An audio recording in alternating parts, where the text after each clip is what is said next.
First, I'd like to say I just enjoyed the last presentation by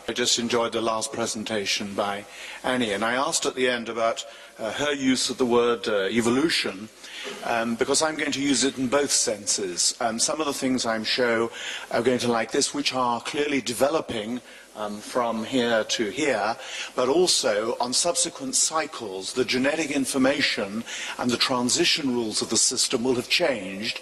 So it's also evolving in a manner much closer to Darwinian evolution. And I'll try and use the word development for the first meaning and evolution for the second. And my inspiration is the process of going from the acorn to the oak, how every acorn makes an oak tree which is recognizable, the leaves are recognizably oak leaves, the trees are recognizably oak trees. However, each one of them is different depending on its environment and its neighbors and so on. And it seems to me, in my role as an architect, a wonderful inspiration.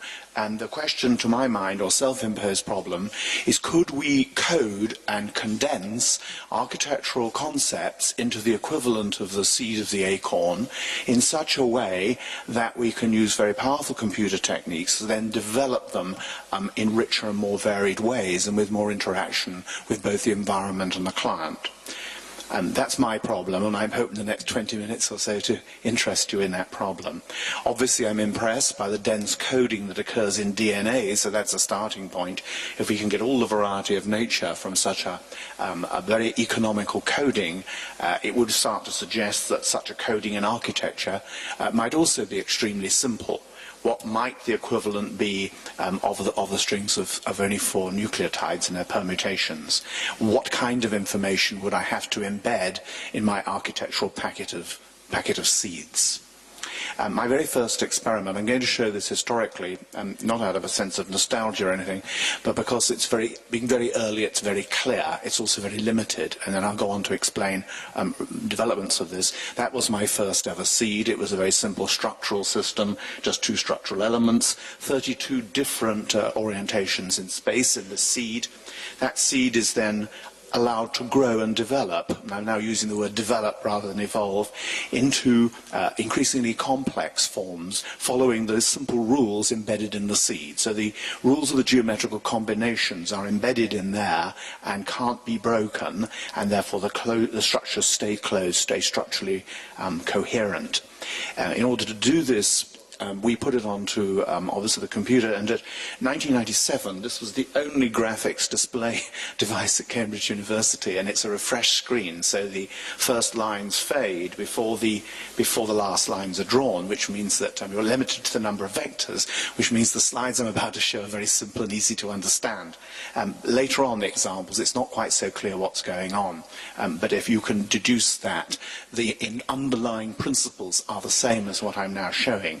So there is the seed represented in coded form, and it's going a very simple instruction here, which is simply to grow. And you'll have deduced by this point that I'm also a very lazy architect, and the whole idea of putting very large amounts of information and data into the system horrified me. So I put this economic and very dense seed in, and everything else is then automatic. So it's grow, and these are instructions to stretch and bend and shear, to grow and pull out, and so on. These are just very small numbers of those structural units on the screen, but typically there'll be 5,000 or 6,000 in a typical structure like that. That has about 2,500 units in it, and you can maybe make out the residual seed there from which that shape has grown, and you'll see it's developed for a particular application, and it's got rectangular openings and straight edges to fit with the ground and adjacent buildings. There's another arbitrarily chosen alternative, obviously for different building, different site. Clearly what the system is able to do is able to make a great variety of overall forms. What it's not able to do is break out of that very simplistic language of those 2 structural elements. So in that sense it's extremely limited at that point. But at least they, from the seed, could produce a variety of building types extremely fast, and and knew that they were structurally coherent. And that was the way I coded it. We were so short of computer memory, everything had to be represented in integers. We couldn't even store enough real numbers. The advantages of the integers, though, that they can be placed in a triangle, a hexagonal grid. That little bit of code tells me the exact location of each structural unit, its type, and which way round it is. So that was all packed using machine code into one word on the Atlas Titan. So that one word became my very first attempt at a little bit of a genetic representation, and so a string of 2,000 or 3,000 of these became the complete description of a building, which could then be modified and developed. And that led to a slightly different approach to design. Normally, you would build from a building brief into a data structure. I was seeding it and then going around an iterative process here, the cultivation process, the developmental process, to generate more and more data, and it was done in this very dense coded form and only became the structural elements right at the output stage, which is also perhaps a little bit analogous with some biological processes. And there, that structural system can be replaced with close packing spheres. So here you see a little bit of the development of that overall shape. And that has grown from those spheres to that first example that I showed you. I'm now going to do some abrupt switches of topic. This is applying some of the same thinking, but to another architect's ideas. This is Walter Segal. He was involved in this very simple timber framing system for self-builders in England, and he wanted those self-builders to be self-designers. And he had this very simple model made, not by me, but by some students at Ulm, which allowed those builders to experiment with designs. However, he still had to interpret those for them. So we built him the first of several electronic models. Here you can see little patterns of diodes at the bottom, identify different sorts of panels, doors, windows, toilets, and so on, so that anybody who can make a model, which is pretty well any child, can manage to design a building. This is quite significant to me. In this case, we've got two stories side by side, and the computer is understanding those, finding all the door swings and so on, and checking, of course, that this is structurally based on building regulations and that they line through and so on. And so very quickly and easily, someone who knows, and this is the important bit, they know nothing about architecture, because all the architectural rules have been built into the system, so they don't need to. But again, it's for a very limited application, just this simple panel system. Secondly, they don't need to know anything whatsoever about computing. There's no interface, there's no mouse, there's no keyboard. They just simply move physical components. And from that, they can generate different plans, 1 and 2 stories. There's a structural diagram deduced from that. That's the framing they're going to build. These are the costs. It gives them the detailed costs. I'm sorry about the first bit of this. I don't know how to cut this bit off the video, but it's from a television program. The bit that's coming in a minute is a demonstration of it actually working. Because in 1980, when this was first built, it was very, very slow. It has, in the meantime, been rebuilt by someone in Canada, and is now instantaneous. As fast as you move parts, they change on the screen. But what I'm saying to the interviewer, he's asking me, won't computers alienate people even more? And I'm trying to say no, they can be used in ways which would alienate people more, but they could also be used in ways which could involve people more. So now you see my research assistant plugging these different components in, each with a different identifying pattern of diodes, coded from 0 to 256. And you can tell which way round they are and so on, and whether you want a door or whatever. And then from that, the little processor is able to deduce the plans and everything else you need to know. There should be a shot in a moment of it scanning.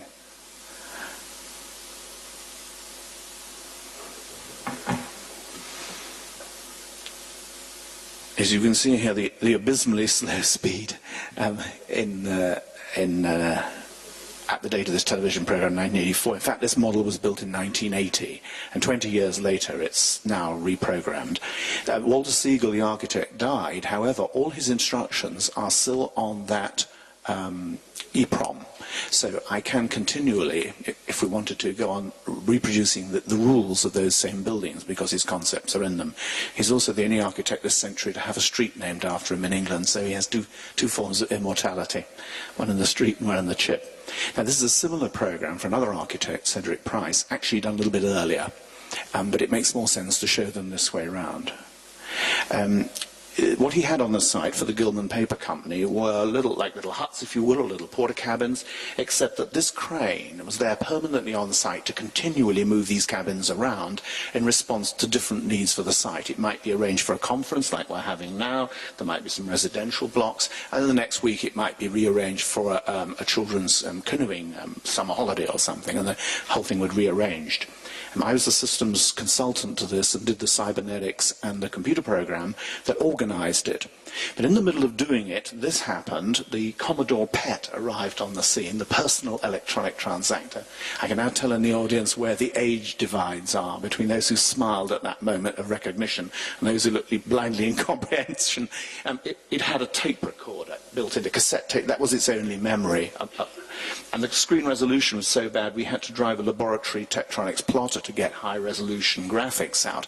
However, the important bit is here. This is a model of a corner of the site, and this time, instead of just having diodes to represent where all the parts are, we've actually got a little processor in each brick, and so each cube represented on site has enough processing power in it to be able to negotiate with its neighbors how to rearrange the site. So that model of a little corner of the site is in fact really quite smart, in inverted commas, and that led to the notion of people talking about intelligent buildings. I'm a little bit reluctant to use this word personally, but since the press picked up on it, I've been using it. Now there's one more twist to the story, which is to do with learning. That crane driver, and it's not a robot, it's a real driver, he gets instructions from the computer schedule each day to move these things. However, I was embarrassed by the fact I'd now got in this enormous array, reconfigurable array processor basically, more computing power than I needed, and anything that's too intelligent always gets bored. So I decided that if it got bored, it would send spurious instructions to move things around. Now, this might seem an extremely facetious idea, but not at all. There are two good reasons. First of all, people aren't used to moving buildings around, and in a sense this was intended to provoke and promote the notion that the building could change. And secondly, it seemed to me that the computer program ought to learn, and the best way for it to learn was to provoke changes and then see what reaction it generated. And so that led to the notion of boredom being built into these programs as a way of provoking learning. Now, jumping now to an example built by a group of my students in 1990. This sort of presentation isn't entirely going to hang together. You have to make little jumps between the bits, but I hope the jumps, it'll take too long to fill all the gaps in, but I hope it's clear. In 1990 we built this, which is a 12 by 12 array on plan by 12 vertical. Each cube has 256 possible states, again identified by the diode. Those are both hardwired in as identifying codes to each number, which also affect their transition rules. This, of course, is a 3D cellular automata, which is our preferred generative engine. And it's both an input and an output device. You can either arrange those cubes, which is, of course, again, machine readable, or it can display patterns, and you can see these towers talking to each other. I've skipped past some earlier models where we connected plugs sideways. In this one, we just did vertical stacks because it was cheap and easy. And so from that cube to communicate, say, to that one, the message has to be rippling down that stack and up that one. So you can actually see, by slowing it down, the kind of visual logic by which this system was trying to organize itself. So we were talking about architecture as being logic in space, and this model, its primary function was to give a visualization to that process. I'm very interested also in the previous speaker's comments on all kinds of physical interactions. In a sense, I think some of this could also be described in those kind of terms. I think we probably share, although our objectives are different, share some of that interest in the tactile qualities of actually working with physical things that are easy to handle. These have been made out of money boxes because they're the right size and shape and so on. And you can see them walking and talking to each other in stacks and communicating their attempt to organize themselves.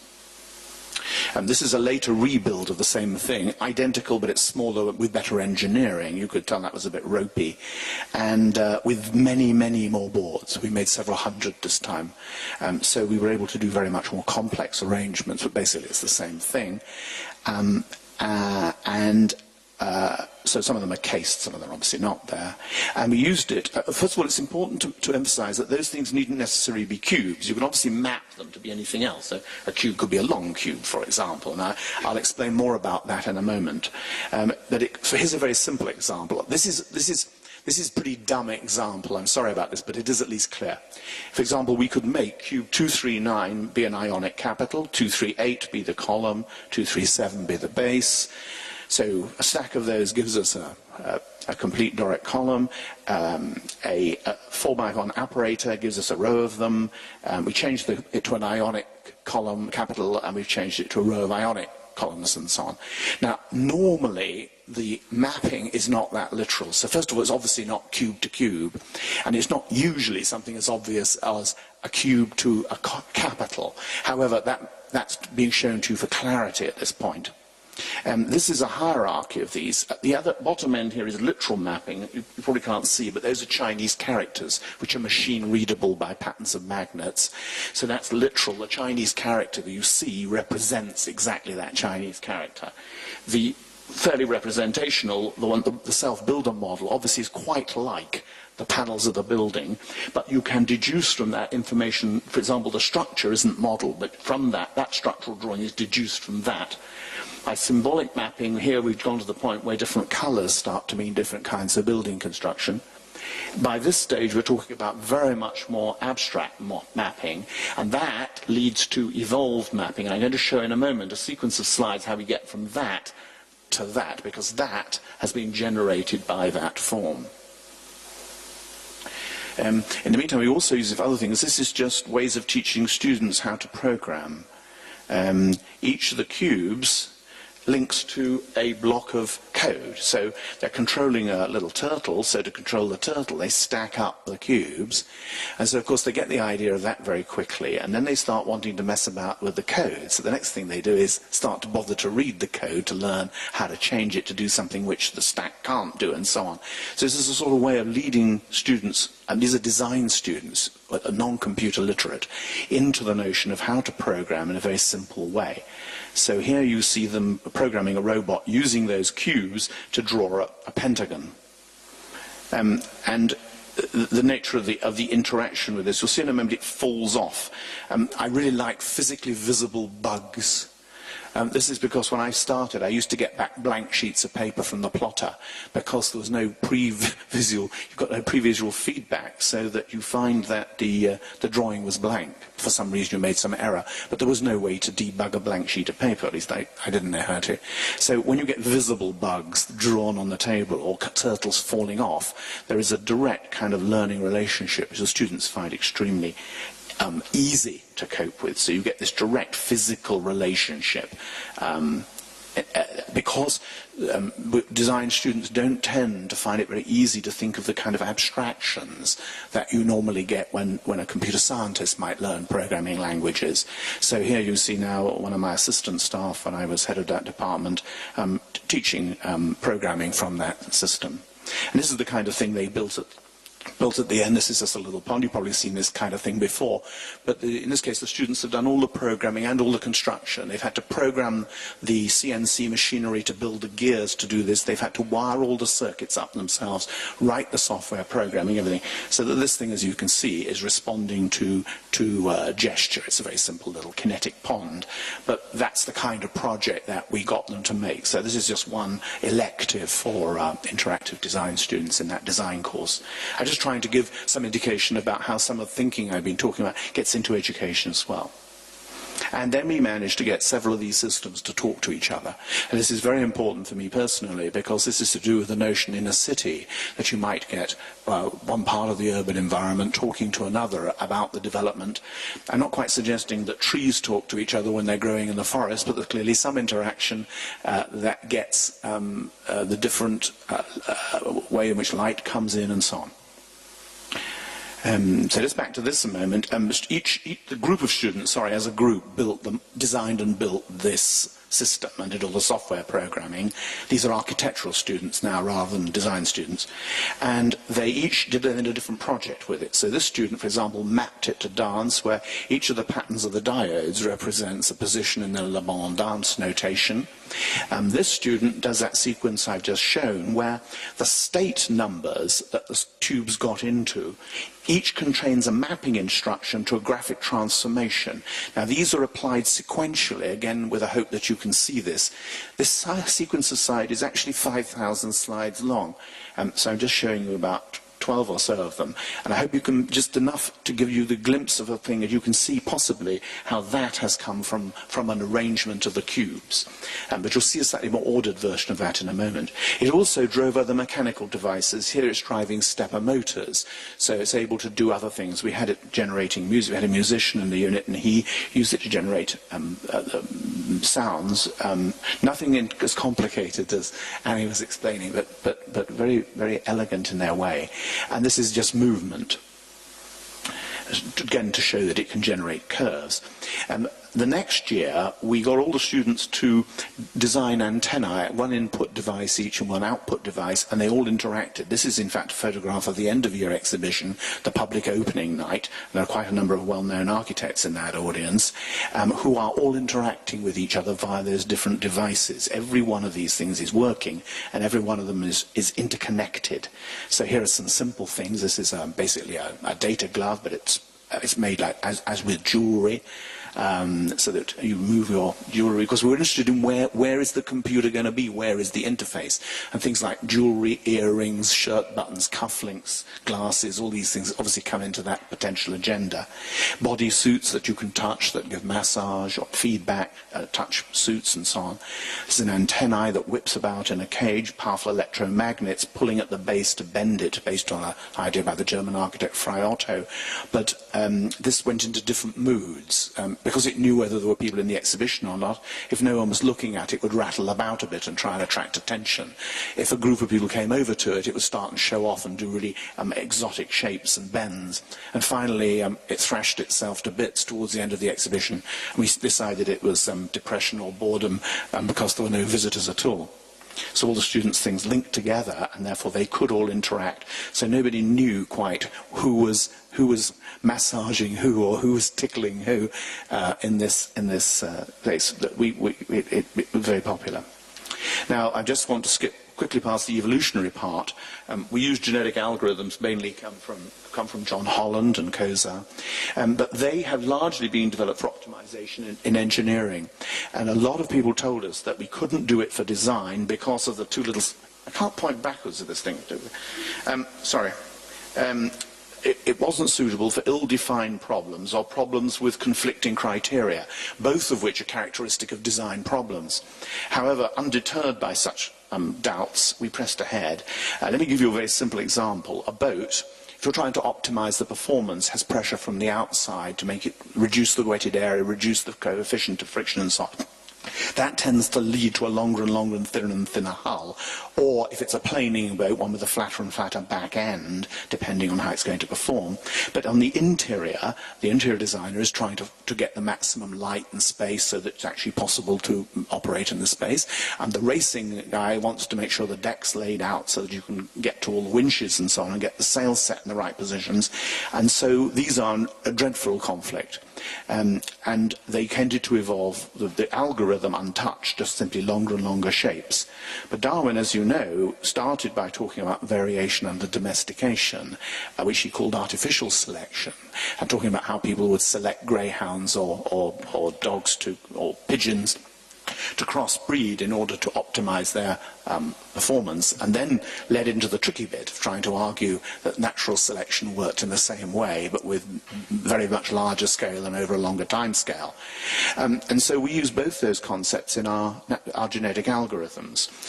This is the box here that most engineers use. That is, it's convergent, and it's using natural selection, that is by some kind of calculation. So they use these genetic algorithms to optimize, say, turbine blades. That is fine. However, we found that interfering as a designer using our intuition and so on, skill and judgment, allowed us to interfere with that process rather more like the dog breeder or the horse breeder. We say we think that this hull shape, because it leaves enough space on the deck to operate it, combined with this one might be a good start. And the other thing you can do is you can go into divergent mode by turning up the random generator, which makes small random changes in the genetic information. By tweaking that up, you can get divergent information. So if you get stuck, you can move into these two brackets. And we usually use all four. That is, you tend to leave it at night running in this mode, asking it to produce the optimum solution you've had. In the morning, you look at it, pick maybe the 12 you would like to crossbreed and use your skill and judgment. If you're getting a bit stuck, you might turn up the divergent evolution and ask it to generate 3 million more and pick you the best 200 to show you, or whatever. So we use all those modes. The electronic craftsman I just skipped past, but this is where Ron Holland works in that little cottage. He designs yachts. There's Ron designing yachts. He works obviously with sophisticated computer programs to do all the hard bit, the calculation of the curves, the wetted areas, the statistics of stability and so on. But he puts the data in using his skill and judgment, still using traditional bent splines. Obviously, it used to be wood, simulating planks. It's now perspex, simulating, not badly actually, the behavior of water over steel or aluminium. And then it goes into the computer, then it's optimized. So there's a cycle between his eye, his judgment, his experience, and the computer's ability to optimize and rationalize and smooth out the patches and so on. And then it goes direct as digital tapes to the shipbuilder, who cuts those ribs then with laser cutters so he can build the yacht to very fine tolerances from that model. Now this is very important because it means that the designer has regained control of the process. This is what I mean by the electronic craftsman. Designers lost control of the process with the Industrial Revolution when they wanted to make lots of things. They had to start drawing the things instead of making them. This is a disaster.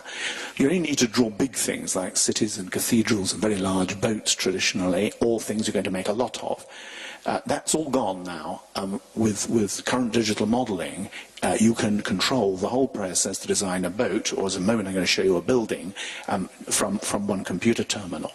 And why does he do it in Ireland? Because the testing conditions are wonderful. The weather changes very fast there down in Southern Ireland, from different wave conditions, different wind conditions, perfect, changeable conditions for testing these hulls in the real world, which is the real feedback, which gives you some idea as to whether our simulations are giving us anything like useful information or not. And this is the same thing now done by Frank Gehry, who's you said at the beginning, I now work for. Up at the top there, that's the digital model of the Stater building in MIT. The robotics lab and artificial intelligence is in here, and they've only recently moved into this building. But you can't build a building like this without a computer system. But it has lots of fringe advantages, which are because everyone's working from the digital model. For example, Permis de Leicester company, not far from here, made the cladding panels for this, and another quarry nearby cut the stone panels, and they did it direct from the digital model, controls the CNC equipment in the factory. So in effect, the architect building this building model electronically is then controlling the equipment which is cutting the parts, which are then assembled on site to very fine tolerance. And mercifully, good cost control. Everyone assumes that buildings like this and the Disney Concert Hall and so on are extremely expensive. This building was median cost for a university building, despite its eccentric geometry, which makes the most beautiful spaces to work in inside, which the occupants dearly love.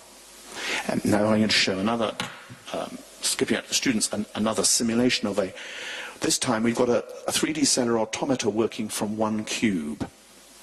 Though it's a 3D cellular automata, it's talking to invisible environmental units, and as a result deciding whether to split or not. So this is very analogous, splitting of the cells and the growth of the development of a plant or a human being, and the rules for whether it splits or not and where they split are included in the transition rules and the states of these different cells. But instead of it just being two, like Horton Conway's Live or Dead, there are now 16 million states and state rules in each of these cells. which is a horrendous number, but that's what we need to get the complexity and richness that we were starting to look for. We gradually upped it. It went to 256, then 4,000, got to 16 million. We got one model which runs in higher numbers than that. I forgot to mention, when I showed those slides of Cambridge University cathode ray tube in 1970, the only other person using that was John Horton Conway, who was developing the rules for the life game. So night after night after night, because I was such a junior member of staff, I only got nighttime access to enough computing time. While I was working on that little structural system, Conway was working up the rules of the life game. And you can see very obviously how I took those lessons from what I was seeing him doing and transferred them directly into what I was doing. It's a very, very direct example of inspiration by just simply watching someone else is work left on the computer screen when you arrive. And now you see those state cells, which started off all identical, are now specializing, just as cells in biology start off the same and then specialize. So they're now at the different state numbers are controlling transformations to make them different colors, different lengths, different sizes, moving some way towards managing to build actual buildings, although you can tell that we haven't actually got the concept of gravity in yet, for example. But this is showing one development cycle. That same software, I'll stop it at this point, that same software, so that's one cycle of development from a cube to a form. However, the genetic algorithm over many runs will change that, so that is another outcome from that same program, as is that. So you can see that evolution has taken place as well as development. At least I hope that's clear. In 1995, we put a lot of these things together in an exhibition. In the middle of the exhibition, there's a catalogue which you can get on the web page if you're interested. We restored some of these models and got them working again. However, there was a great deal of wire under this exhibition, and we discovered 2 weeks before it opened that we were supposed to move this to 6 other venues. We had funding from the Arts Council, and I hadn't read the small print. So in panic, and this is not January 1995, we realized that probably the internet was sufficiently developed to risk putting it out as a virtual exhibition on the internet. And we persuaded the Arts Council to do this. They said it had to go to 6 other sites. They made us have posters up next to the computers on 6 other sites saying this was funded by the Arts Council.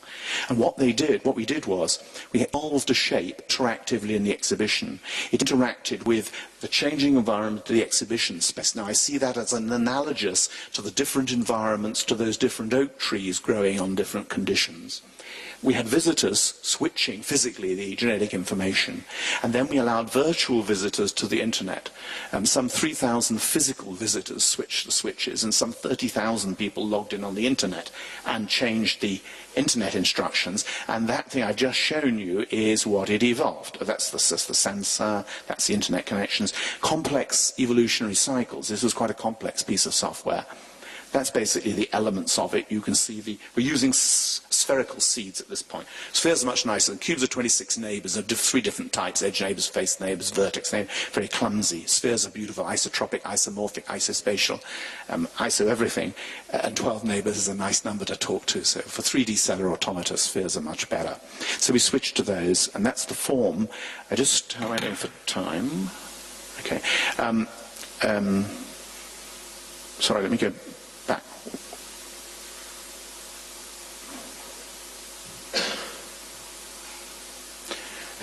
This is just the overview. At the top there, my 5 minutes. These are messages coming on the internet, the environmental, this is speeded up of course, environmental information and internet information, which is switching the rules, the transition rules for the cellular division of this structure, and there's the resultant form. This is just the sphere. I'll skip that and just show this one. This just shows the overall form. Now, I'm now guilty of causing my own confusion here, because this is a combination of both the development on a day-to-day basis of this, each cycle, plus a canned animation of the evolution of this thing over the whole sequence of the exhibition. So I must apologize for this confusion. And all it's evolving for is increasing complexity, looking for extra intersections. You could, of course, argue that we ought to have done that the other way and evolved for increasing simplicity, but we didn't. We did it that way because most people perceived that as evolving. This is running several computers together with no human intervention, collaboratively to evolve this thing. So that's a combination of different computers. We did an implementation of this for Groningen. Here you'll see all the elements I've been talking about. Here is the central model. The user is very important to us. They select. The user has a more important role. Bottom up, we have cellular automata driving this. Top down, we have neural networks selecting. Over here, we have the gene pool and the genetic algorithm, which is selecting the rules to drive the cellular automata. And from that, we were able to simulate the behavior of different cities. This typically is Groningen, where in this one it's a what-if hypothesis. They're suggesting reducing cars here. That is suggesting the model is now saying that you'll have to grow taller buildings outside.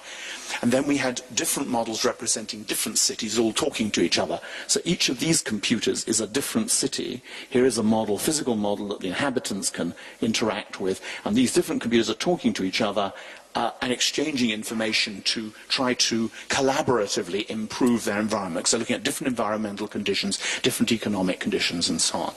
This is some of the software we now use for evolving these towers. These have not been designed by anyone. These are all just evolved from this piece of software. I've got a lot of Chinese research colleagues working on this for me, and they have a predilection so they have selected some of these pagoda-like forms. But other than that selection, it's only selection there occurring. And here is an actual application in Groningen for an architect called Chris Muller's Studio 333. This is not this one, but one coming from this sequence is going to be built. So that may be the first building to have been designed by these techniques. So here you see two attempts by the computer to evolve different forms that it thinks are optimal for that site. And rather curiously and unexpectedly, these are actually 4 or 5 different sites. And the program decided itself that it was going to join them up. That was a real surprise to us. So if you're looking for an example of emergence, that certainly surprised me. I don't know whether it emerged. There's a PhD student recently, terrified he might fail if he didn't show some more conventional buildings, ran the same kind of logic with a very conventional framework here. Again, none of those have been designed. They're all generated entirely automatically. Just run a little sequence of this operating. It's a very simple cubes. In there is, in fact, the data structure of the spheres. The spheres represent each joint, each node in each space and each face. It's able to change its angles. Right now it's negotiating the circulation space, working that out for itself. It's now going to carve some courtyards and so on, and then it will do the fenestration. And it's doing this for optimal energy use in this condition, optimal planning of the interior of the building and so on. I got 3 more minutes, by my reckoning. Okay. Which is all I need. So it's very conventional structure compared with most of the things we're interested in, but in many ways people perhaps relate more to what might recognizably be this hotel, for example. Now, this is the important slide from my point of view. All of this does the following. It changes the role of the architect irreversibly and permanently.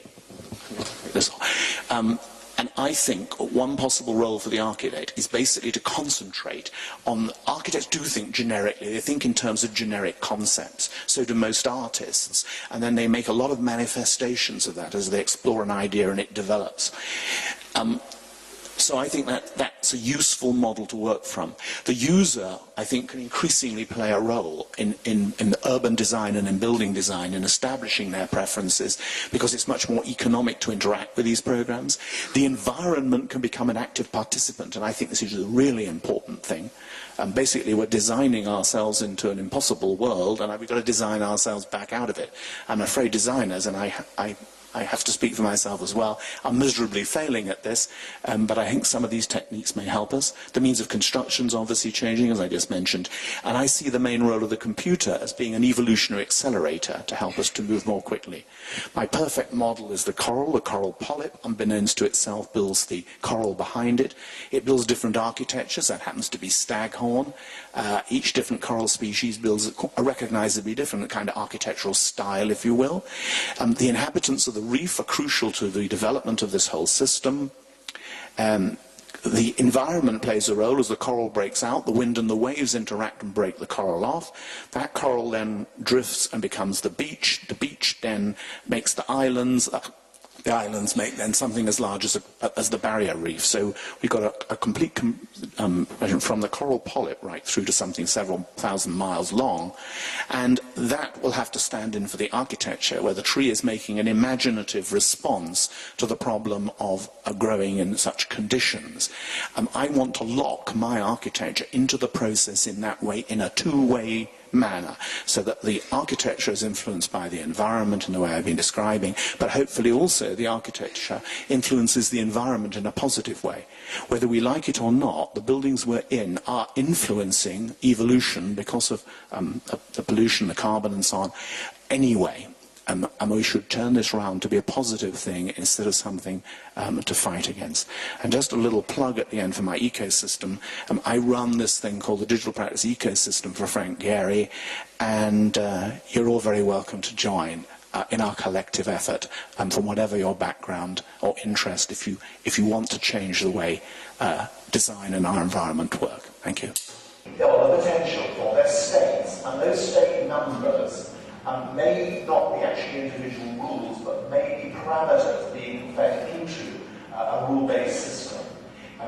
We don't differentiate in terms of state numbers whether they are transition rules or whether they are states. We just use one complete number. However, it may be just using a part of it. I mean, what you showed us, that it's possible to generate an amazing amount of stuff. And I thought that was absolutely brilliant.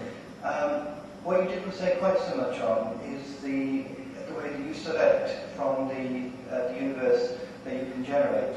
You gave us some insights, and it was very interesting that you had human beings being involved in the selection process, which is fine, absolutely fine. And I just wondered to what extent you think that the concepts and ideas those humans are using can themselves be automated, rather than a more automated selection process. Yes, there are two levels to that. I'm often asked the question, could you automate the seed in the first place? And my answer, I have two answers to that one of which is no, because I believe in intentionality. I don't think it's ever going to get the kind of richness of an artistic idea emerging out of nothing. I think the intentionality has to be embedded in some way. So I think the designer has to embed it. But having said that, I have to confess I have occasionally experimented.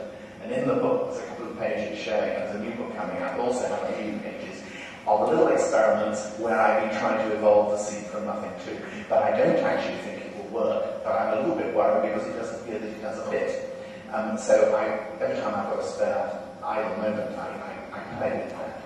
Now, at the selection end, yes, to a certain extent, the neural networks can be trained to pick out the kind of thing you're picking. And we did some early experiments. We built an aesthetic prejudice. For example, we had the rules for drawing, James Gibbs wrote some rules for drawing different architectural columns according to very simple ratios. This is a hideously complicated process prior to James Gibbs. He simplified all this. And so we did a demonstration with some students in about 1984. We had the computer evolving columns. However, I have a random number generator in every time that James Gibbs is given a rule. So where he says, let's say the column has to be 7 times the diameter and height. I put a random number generator in there. And got the thing to learn the kind of choices that people can make. So when people selected their columns off the screen, and one interesting thing is you could reconverge on a James Gibbs column very quickly. Really quite, people very good with their eyes. It's very interesting. An architectural student can get down close. The actual ratios are printed out, just judge that are incredibly close. However, you can also deliberately evolve short, fat columns or tall, thin ones. And if you went on doing that, and then you put another problem with, and you logged in as yourself, it would have remembered your tendency to do that. So up to a certain point, but in a very limited way, I would say yes, part of that can be automated by these various learning techniques, and we may get better at that. I mean, this room is architecturally viable from a static point of view. right? How do you include this in your simulation? Well, two different things. If there are physical constraints, you simply put physical constraints in. So you do that? Yes, of course. I mean, for example, the first thing might be it's on a site. And I showed those early structural systems. There were adjoining buildings, which you could see these orthogonal shapes butting in. Some of those already existed and they were there as constraints, so the thing simply wasn't able to grow there long.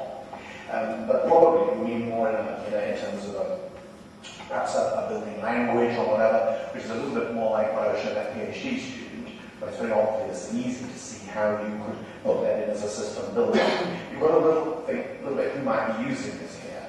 It could be, I showed three examples which were for specific systems, the Cedric Price little cabins, the water steeple, self-built panels, a microstructural system. But obviously I'm trying to generalize this into anything. However, when it comes down to actually using it, supposing you're a design builder, supposing you're Ernest down the road and you make these beautiful cladding panels, you would put those in as the language, as you know. So that it's a little bit like the genetic information is going to drive his machine, specifically his machines. And there must be some analogy, which I don't want to make too much of a biological analogy, but probably you could do something about the way proteins are coded and generated and built in the body, but a biologist might prefer to take that one on. But there may not be an analogy, but anyhow, you could put all those, obviously you could constrain these things very easily. That's not the problem. The problem is that if you put in a kit of parts, it looks so limited. Basically, we're not yet box of bricks type builders, and buildings that are built like that look like that and aren't liked. So the question is, how do you give it enough freedom to generate something you want that is rich enough? And there was the slide right at the beginning from yourself about the notion that there is a certain level of complexity. And I think maybe that's true of these programs. That at the lower certain level of complexity, it's just dull. And above a certain level, it rapidly turns into a mess if it's not constrained. So we're looking for things right on that edge, where they're sufficiently constrained to be constructible and meaningful, but are sufficiently free to generate things which are different or of interest. I'm not particularly interested in trying to generate something that would say tough, but somebody else might like to use the technique to do that if they wish. But I'm not making it. How do you find people's aesthetic responses to the structures that you find? Do you find there are certain things that they like and certain things that they don't like in general?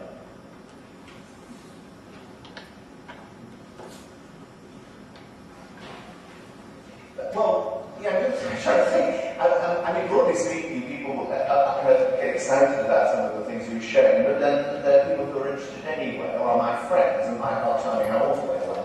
I mean, I'm a bit concerned that the blobby things look like blobs. They're not meant to be buildings. They're meant to be visualizations of a data structure, which then the data structure then maps to something via a mapping process. So I would express some concern if it's judged at the level of just looking at the data structure. They are just visualizations. I wouldn't like to actually make any aesthetic judgment about a scientific diagram. That having been said, some of these diagrams have been used by the scientific community. There was a talk recently at the Royal Society of London where a scientist used some of them as examples of scientific visualization, because they said to the scientists they could see very clearly. It showed processes which otherwise they didn't quite know how to illustrate. But they again were making an aesthetic judgment. They were making a functional judgment that this indicated something. And I have shied away from ever doing the kind of 200 Mondrians nonsense. There are several quite well-known people in this field who will generate new Picassos and new Palladios, and I have kept well away from this. I don't like that at all. And of course, I'll put my money where my mouth is when we build some of these. We're going to build one in Studio 333, and there are aesthetic constraints over that. I mean, did you like it or not? Maybe it's not stupid. But what are the constraints you talk about? This one. Do you like it or not? Yes, I do. It's like voting. But when you're making that decision, when you're sitting there and deciding, okay, this is what the computers come up with, is there at some point when you go, okay, this is great apart from that little corner there which I really don't think works or not? I'm no purist. If the thing can't do what you want, you go in there and mess about. I absolutely won't. I had this terrible argument usually with biologists who say, but you're not using genetic algorithms properly. Nature doesn't work like that. And I say, but I'm not constrained by the same problem. Now, I don't have to make everything out of protein. I don't have a million years to wait. I can't wait for a billion years of evolution. We've got to be able to speed things up, cut corners, and we don't have to make things. We can build things with steel and concrete. So we don't have the same problem. We can make wheels and all sorts of things. Why should I lumber mine? I'm very happy to be inspired by nature and to take from it everything I can. But I'm not going to be constrained by its problems that I don't have to share. And I have no purism. If I don't feel I have to do everything by computer at all. You always find that you start from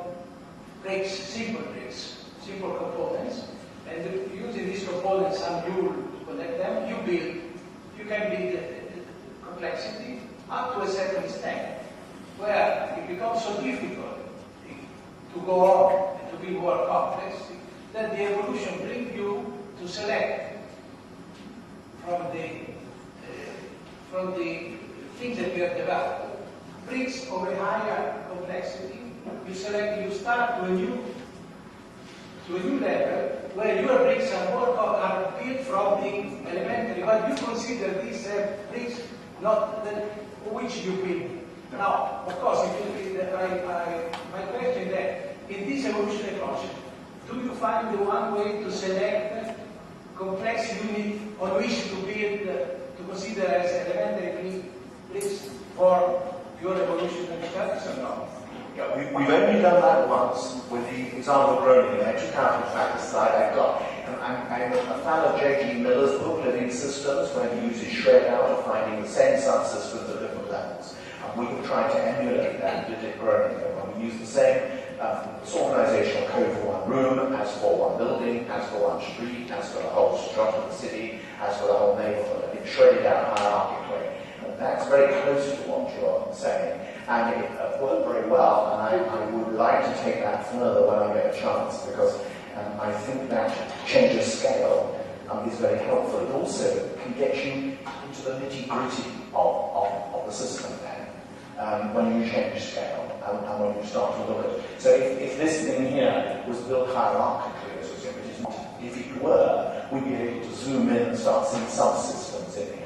By the time it's built, there may at least be some subsystems to the internal organization, and by the time it's refined. Of course, these are very early schematic studies, and a long way away from what you actually construct. And in that process, it may well be we build that in. But we've only done it once, and what you're saying is absolutely correct. It's the obvious way to get to complexity in a layered hierarchical